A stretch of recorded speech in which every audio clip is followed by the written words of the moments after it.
You have a phone with access to every movie ever made, every song ever recorded, every human voice in every language.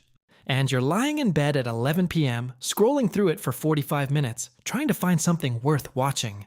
Not because nothing's good, because nothing feels good. You have the entire library of human achievement in your pocket, and you're bored out of your mind. That's not a personal failing. That's a system working exactly as designed. Picture yourself on the savannah, 60,000 years ago. You haven't eaten in 2 days. You spot movement in the tall grass. Could be food, could be a predator, could be nothing. Your heart rate spikes, every sense sharpens. You move toward the uncertainty, not away from it, because uncertainty back then was where survival lived. You find a beehive. Pain, risk, stings, and then honey.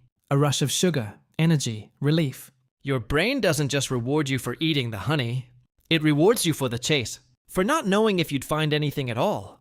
That uncertainty is the whole point.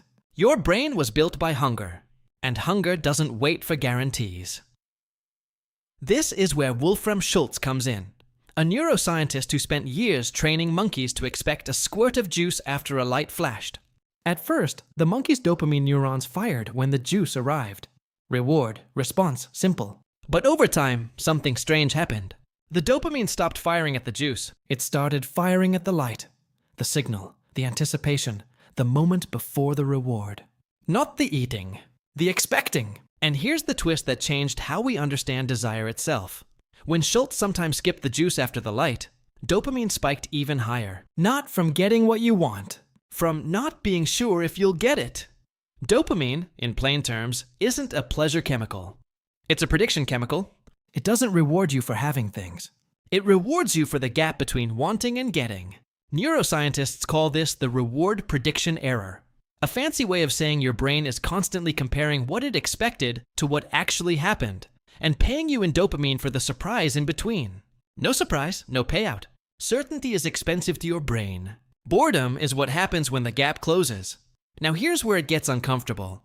Your ancestors lived in a world where uncertainty was rare and valuable. A good hunt, a new water source, a stranger who might be friend or threat. Their dopamine system evolved to spike hard for those rare unknowns, and then rest. Rest was the default state. Wanting was the exception. You, on the other hand, live in a world engineered by people who read Wolfram Schultz's research very, very closely. Every app on your phone is a slot machine dressed up as a tool, the pull to refresh gesture. The 3 little dots that mean someone is typing.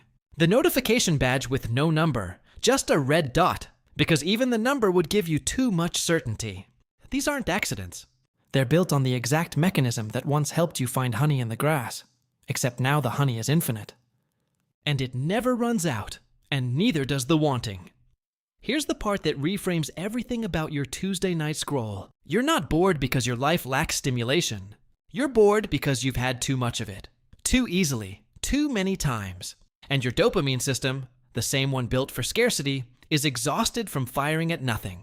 Every swipe promises a tiny unknown. Every swipe delivers it instantly. There's no gap left to reward.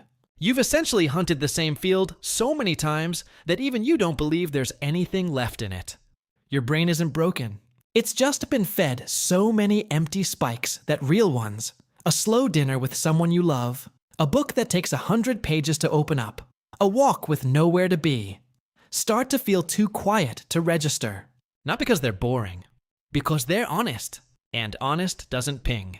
This is why the people who seem most alive aren't the ones chasing the most stimulation. They're the ones who've quietly relearned how to tolerate the gap, the waiting, the not knowing, the slow build before the payoff. Anticipation, it turns out, was never the enemy of pleasure. It was the engine of it. Somewhere between infinite content and instant gratification, we skipped the part where wanting was allowed to last. And without that gap, nothing ever quite lands. Maybe that's the quiet cost nobody put on the label. Not that we have too much, but that we no longer know how to wait for anything. And waiting, it turns out, was where the feeling lived all along. Somewhere out there, in a version of you that never got a phone, there's someone lying in the grass at dusk, hungry, watching the tall grass move, feeling something you haven't felt in a long time. Not entertained, alive.